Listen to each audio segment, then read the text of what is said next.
আমি আমার অভিজ্ঞতা থেকে বলি যে একটা মেয়ের সাথে আমি একটা কোম্পানিতে ইন্টারভিউ দিতে গেছিলাম। আমার মনে আছে মেয়েটার নাম ইভা। তো আমাদের যখন ইন্টারভিউতে ডাকা হয় একজন পর একজনই মেয়ে শুধু ডাকা হয়, তখন ছেলেদেরকে আগে ডাকা হচ্ছে, মেয়েটাকে আগে ডাকা হচ্ছে না, সবার শেষে মেয়েটা।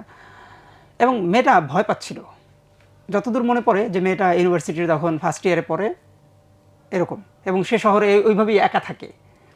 সে উত্তরবঙ্গের কোনো একটা এলাকা থেকে সে ঢাকায় এসেছে। তার একটা উপার্জন আসলেই খুব দরকার। কেন দরকার?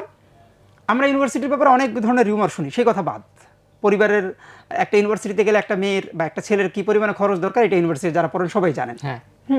তার শুধু টিউশন ফি দরকার হয় তা না, ইউনিভার্সিটি স্ট্যাটাস মেনটেন করতে হয়, সেমন এটা যেমন একটা ব্যাপার আছে।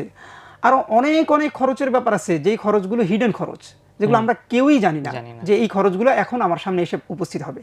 কখনো কখনো একটা শিট কিনতে আমাদের অনেক টাকা যায়, কখনো কখনো শুধুমাত্র পরীক্ষার প্রিপারেশনের জন্য আমাকে এমন কিছু কিনতে হয়, এমন একটা প্রিপারেশন নিতে হয় যেটা আমি হয়তো কাউকেই বলতে পারতেছি না। কারণ এখন আমার এই অবস্থার মধ্যে থেকে আমাকে এখন উতরাইতে হবে, এরপরটা আমি প্রিপারেশন পরে নেব, এখন আমার এটাকে সারতে হবে। তো এই মেয়েটা আমাদের সাথে যখন ইন্টারভিউতে আসে, আমি জানি না কেন মেয়েটা আমার অন্য অনেকের মধ্যে 5-6 জনের মধ্যে সে আমার পাশে এসে বসছে, এবং সে আমার একটা বই পড়ছিলাম, সে নিচ্ছে এরকম। এবং তাকে সে যখন দেখছে যে সবার পরে তার সিরিয়াল, সে ভয় পাচ্ছে।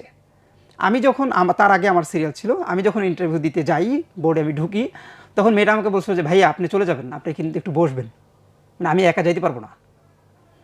এই যে তার মধ্যে একটা ভীতি, এই যে সে কিন্তু একটা নতুন বাস্তবতার মধ্যে পড়ছে। আই থিঙ্ক সে আর কখনো মানে কোনো ইন্টারভিউ বোর্ডে পড়ে নাই। এবং সেখানের ব্যাপারে তার একটা আজম একটা ভীতি কাজ করতে পারে অনেক কারণে। পুরুষের কারণে হইতে পারে, সে একা ওখানে যাবে সেই কারণে হইতে পারে, এবং অনেক রকমের গল্প সে আগে শুনে থাকতে পারে, এই কারণে হইতে পারে। এবং আমি দেখলাম যে মেয়েটা বাস পরে সে ইন্টারভিউ দিয়ে আসছে এবং তাকে অনেক বেশি সময় নেওয়া হয়েছে, আমার থেকে অনেক বেশি। এটাও তার কাছে একটা ব্যাপার হইতে পারে।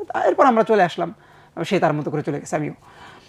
তো এইগুলো বললাম এই জন্য যে এই মেয়েটা এখন যে এই চাকরির জন্য গেছে, সে কেন গেছে, তার জন্য এটা আসলে জরুরি কিনা। হইতে পারে যে তার জন্য জরুরি না, তার কাছে মনে হলো যে এখন থেকে আমার অভিজ্ঞতা অর্জন করতে হবে যেন আমি একটা ভালো চাকরি পাই। আবার হইতে পারে যে তার জন্য সত্যি সত্যিই জরুরি, কিন্তু আমরা জানি না তার জরুরতটা কী, তার প্রয়োজনটা কী। সুতরাং প্রশ্নটা করতে হবে যে সে সংসার এবং চাকরি দুইটাই করা তার জন্য জরুরি কিনা।